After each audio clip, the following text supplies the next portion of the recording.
This is the book of Psalms, chapter 94, verses 20 and 21. Verse 20, and it reads, Shall the throne of iniquity have fellowship with thee, which frameth mischief by law? Verse 21, They gather themselves together against the soul of the righteous and condemn the innocent blood. All praises, glory, and honor to Yahweh, Bahashem, Yahushai, Bahashem, Rahakakodash. Double honors to the apostles and elders of Great Millstone who rule well in teaching us this 100% truth. Salutations to them and my fellow Akim who labor in this truth week in and week out on the highways and byways. Also, salutations to the hopeful elect of the scattered 12 tribes of Israel, scattered to the four corners of the earth that be likened to the speckled bird, also known as your Israelite foreigners and your so-called Negroes, Latinos, and Native Americans. To you, I say Shalom. This is your brother Ayashar Barazal from the Indianapolis branch of the Great Millstone, coming back at you with another lesson that is edifying to the elect body of the nation of Israel. All right, I got this clip coming up. We're doing a series called All For Thy Violence Against Thy Brother Jacob, within the camp, and just a lot of history that is, springing forth out of the earth of what this devil, Esau Edom, the so-called white man, has done to the nation of Israel. Well, I have this clip coming up where this alleged Jake man was accused of stealing a so-called white man's wallet.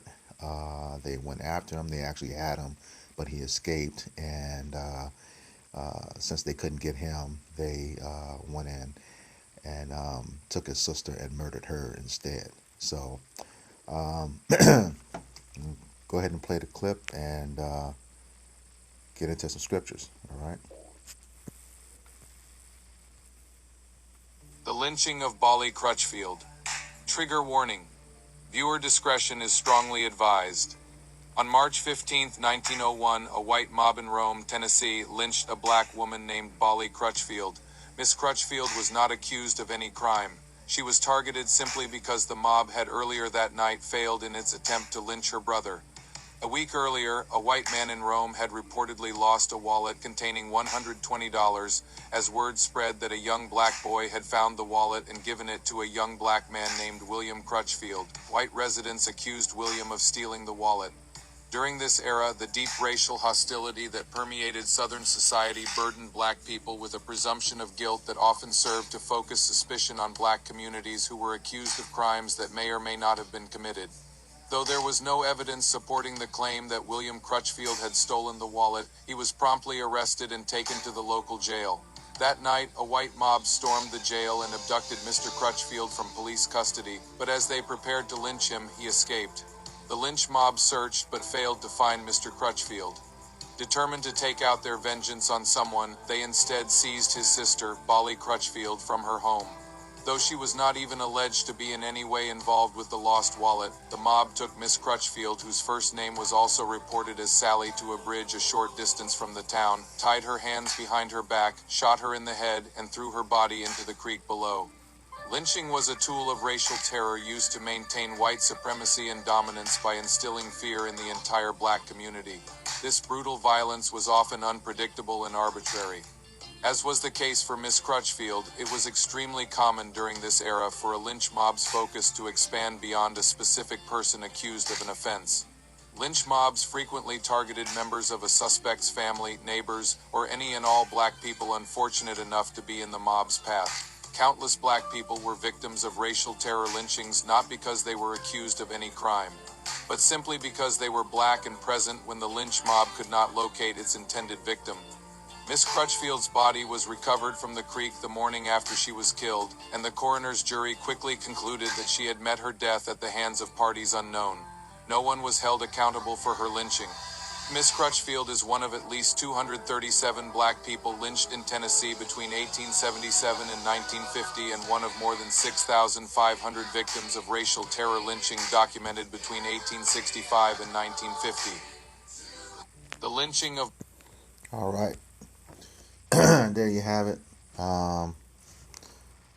But as the commentator or narrator brought out, this was something common that they did to us, especially, after the Civil War and when slavery was allegedly abolished. We know that it wasn't because of the 13th Amendment. Um, that was just another way of pacification. So, in any case, I just want to point out once again, he said black in there. There's no such thing as black people. That is a social construct. When you look up the word black and the etymology of that word, it means everything negative, everything bad. We just want to make that clear. This was an Israelite woman. All right. But like I said, this is something very common that the so-called white man did in that time, and of course, very subtly in this time with the actions of rogue so-called white police officers. All right. This is the book of Exodus, chapter 23, verse 2. And it reads, Thou shalt not follow a multitude to do evil, neither shalt thou speak in a cause to decline after many to wrest judgment. And even though this law is speaking to Jake, um, it's clear that Esau does everything contradictory to the law, statutes, and commandments. According to he doesn't even pay attention to them. According to Psalms 50 verses 16 and 17. But this is exactly what they did, just to prove that point. They follow the multitude to do evil. They cannot, they had our brother. He got away from them, so they went and, they made the decision to, destroy her, which is that, they spoke in the clause to decline after the multitude to wrest judgment. That's exactly what they did.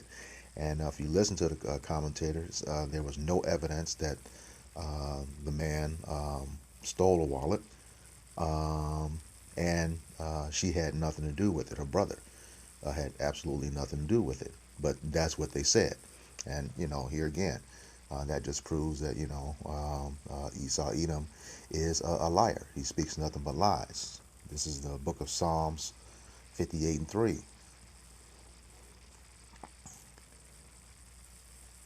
And it reads, The wicked, who is Esau Edom, according to Malachi 1 and 4, are estranged from the womb. They go astray as soon as they be born, speaking lies. And that's all they do. This whole system, this whole world, the education system, all the majority of the history, unless you really, really dig, it's all been a lie told from their perspective. They discovered everything. They are responsible for civilization as it is today. All lies, all lies. It was they invented everything. They invented the patent office, which is also probably an idea of Jake's anyway. Okay, but they seized that and said that they invented everything. All right. So yeah, that's all they do is lie. All right. And then, as the commentator said, no one was held accountable for what they did. Okay, to that woman, to that Israelite woman. All right. This is a Psalms 73 and 5.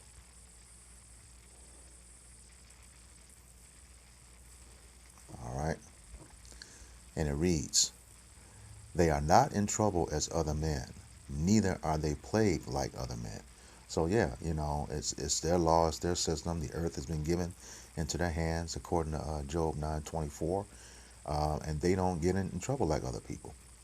Jay can commit the exact same crime and get the maximum sentence, and Esau will literally walk. We've seen that. In our lifetime. You know, literally be caught on camera. Unaliving someone, and they'll make some excuse. Oh, he had a troubled childhood. Anything that will get them off. You can tell in the news. When they've done something or they haven't. If Jake does something, even when he's not guilty, they will plaster his face, all over the news. All right. When they don't show you who did it, it was a so-called white man. Okay. So no, they are not in trouble as other men. Verse 6. Therefore pride compasseth them about as a chain, violence covereth them as a garment. And that's what they do: kill, steal, and destroy. And they're proud about it too. Okay, very proud. You know, they reinstated body cams.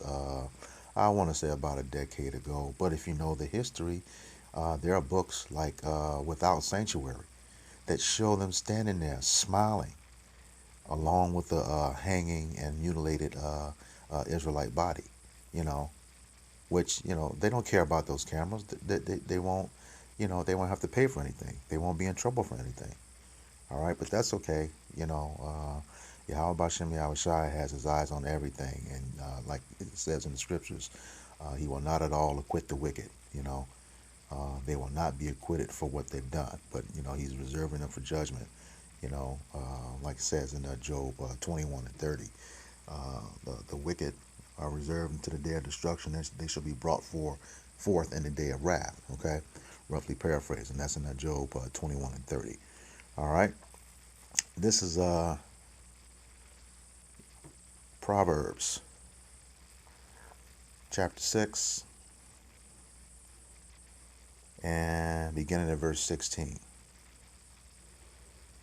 Oh, chapter 6. Salakia. Proverbs chapter 6 beginning at verse 16. And it reads, "These 6 things doth Yahweh Bashem Yahweh Shai hate. Yea, 7 are an abomination unto him: a proud look, a lying tongue, and hands that shed innocent blood." All of those fit Esau Edom in that clip. All right, very proud, of what they did. They had to get somebody. They had to get someone, and they shed that woman's blood. All right, and then threw her in the creek. They're they're guilty of all of these things. Verse 18: "A heart that deviseth wicked imaginations, feet that be swift in running into mischief." Again, exactly what they did. They couldn't get her brother, so they imagined and went and took his sister, okay, and did it quickly, to do evil, to do wickedness. All right. Verse 19: "A false witness that speaketh lies, and he that soweth discord among a brother." And that's the thing. They said they had no evidence of a wallet ever being stolen. Okay? Ever being stolen. And it said soweth discord among brethren. In the beginning of that video, they said it was a young a black boy, so-called black boy, who told them that the man stole a wallet. Okay? But there was no evidence of it. So now, there would be discord amongst that young boy at the time and the so-called black man that was accused of stealing it. All right? And all of these things that the Lord hates, just like he hates Esau, according to Romans 9 and 13. Okay, that's that righteous indignation. All right, but nevertheless, he's going to have to pay for it. This is the book of Ezekiel, chapter 35, verses 5 and 6. Beginning at verse 5, and it reads, "Because thou hast had a perpetual hatred, and hast shed the blood of the children of Israel by the force of the sword in the time of their calamity, in the time that their iniquity had an end." Verse 6, "Therefore, as I live, saith Yahweh our power, I will prepare thee unto blood, and blood shall pursue thee, since thou hast not hated blood, even though even blood shall pursue thee." So what that's saying is that's going to be recompense for what you did to us while we were in our captivity. That's what that calamity is. We have to bear these curses until Yahushua comes back and saves us. All right, that's what that's all about. And you, like I said, you had a perpetual hatred. You lost the brother. After you had him, and because you mad you lost him, you went and killed his sister. That's that perpetual hatred, continual, never ending. All right. But like I said, recompense is headed your way. All right. And when people, they will say, well, I didn't do it, white people today, let's just all get along. No, fuck that. Ain't no get along. Y'all have to pay for that stuff according to the scriptures. All right. You have to pay for that, and you will, according to the scriptures. This is the book of Isaiah, chapter 14, verse 21, and it reads, prepare slaughter for his children for the iniquity of their fathers, that they do not rise, nor possess the land, nor fill the face of world with cities. So, yes, yes, you will have to pay for the sins of your father, and you will never be in rulership again, according to the scripture. Okay? Never be in rulership again. And that's ending at this very moment. The elites do. That's where they're, doing stuff right now. He's going to come down with great wrath. I did a video yesterday. They're supposed to be building that the third temple over the state of Israel. Okay, at November of this year, 2024. As we already know, Apostle DeHart deemed 2024 as the hopeful year of Jacob's trouble. Well, they read the scriptures, all right, and they know that if we are the spiritual temple that's being built, and they're trying to build a physical temple, what will they have to do to upset prophecy? That's what, when the scriptures say the devil knows he has but a short time, he's going to come down with great wrath. You know, both of the temples can't be built at the same time, or it's going to be, that means somebody's lying. We already know who that is. They've been pointed out. We know it's Amalek, the people over there occupying the state of Israel right now, the small hatters, the 1948ers. We already know who the liars are. And, as prophecy says, there's nothing you can do against the truth of Yahweh Bashem Yahushai. That temple, the tabernacle of David, is going to be built, and Yahushai is coming back, to save his elect. All right. So, yeah. You are going to have to pay for that. Verse 22, for I will rise up against them, saith Yahweh Bashem Yahushai of hosts, and cut off from the Babylon the name and remnant and son and nephew, said Yahweh Bashem Yahushai. That's the whole seed line. Okay? The entire seed line. After you do your 1,000 years of slavery, you'll be rounded up and wiped out from the face of the earth forever, according to Obadiah 1 and 18. The entire nation of Edom. That includes the imposters that are occupying the state of Israel right now. Okay, all the way down to Joe the plumber, with no teeth, chewing tobacco. All right, the entire nation will be eliminated according to the scriptures. All right, so we don't want to hear, well, I didn't have nothing to do with it. No, your judgment is coming, even if it's not in this current generation. In the generation after that, and after that, and after that, you will be judged for what you did. All right. Let me get that in the book of 2nd Esdras, chapter, it's in the Apocrypha, chapter 14, verse 35. And it reads, for after death shall the judgment come, when we shall live again. So here again, after death shall the judgment come, when we shall live again. So those people who think that they escaped, because they weren't held accountable or liable for what they did to Jake in that lifetime, don't worry, you'll be judged. You're going to be judged in the worst way. All right. Continuing on. And then shall the names of the righteous be manifest, and the works of the ungodly be declared. So the righteous, which is those who have died in Yahweh Shah HaMashiach, all right, and then the works of the ungodly. Not only does that include Esau, Edom, the so-called white man, it's the 2/3 of our people too. Okay, but more importantly, Esau, Edom, you are the ungodly.